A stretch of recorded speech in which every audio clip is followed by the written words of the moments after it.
I like Jean's question here. She says, what about the members who don't live in the community where their church is based? So her question is, what do we suggest to a church where the communities don't live locally? And I don't know the answer to that, because I always assume that we do worship in the communities we live in. I guess it would have to deal with something like that you'd still model for those people to spend more time in the communities they do live, or potentially work, or where they are at in the week, and to bring that together. But it would be definitely watered down for me if I wasn't a minister of the area that I live and work and walk around in, and our kids went to school in, and that whole package. So I think Jean's question is really interesting, because it's probably true for more churches than I'm aware of, because it's never been my experience. What do you think, Hannah? Well, it's a crucial question, and it gets to the refounding and the rebirthing. I don't think there's a future in driving to church. I think that belongs to a world. You talk about it branding or commodifying, where we found our tribe, people that look like us, or people that were, Anglicans or United or Methodists, and we went and joined our tribe. And then we kept trying to find other people to join our tribe. That's the drive to church. They're still around. I don't think they're the future.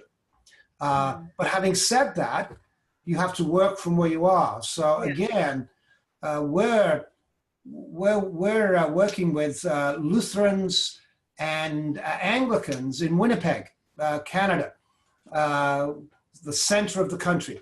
And what they're doing to address this is that they're looking at a neighborhood, and they're looking at the Anglican churches and the Lutheran churches in that area, and they're inviting people from those churches to come together in the neighborhood to begin practicing listening to and being with, and this moving beyond the billboard. So you begin where you are. We can't. I was going to suggest something similar. It could be that the church that Jean's describing almost commission people to have time to get to know people, maybe by a series of meals. I mean, I just love eating with people. I think it's the best way. So, if you kind of commission those people and said, in the place that you live, just invite your neighbours over.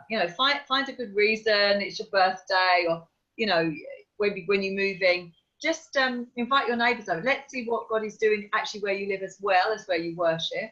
It could be that could connect up with other Christians who are not going to worship with you, but are in your neighbourhood. This was attempted in Newham a while back, just so people could kind of drop the church affiliation for some time in the week and just get together in the places, in the geographic locations. And the plan there was with other Christians, but I think it's much more interesting just to do that with neighbours, and to have an intentional commitment to spend time where you live. But I think I'm with you there. I don't know if driving to church and is going to meet people's needs. How do you get help raising your kids in that context? How do you?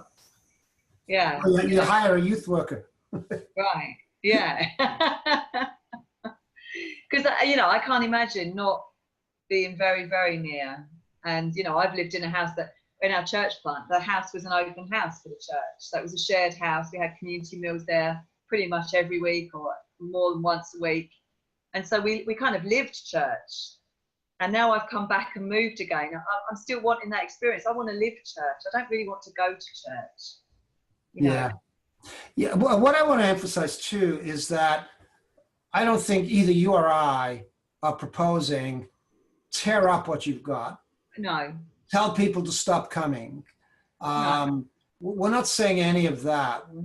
But what we are saying is that you begin with what we've got, begin with where we are, and begin to invite practices of discovery of what God is up to in neighborhood and community.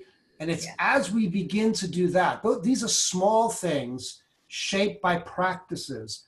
It's as we begin to do that that you then begin to create the space amongst people to ask the question, how do we form church around what we're learning and discovering beyond the billboard?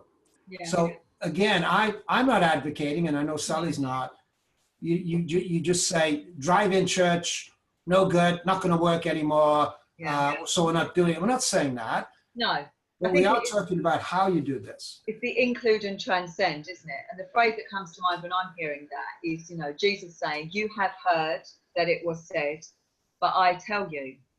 And that doesn't mean that the law that he's talking about has passed away. It's you have heard that it was said, but I tell you.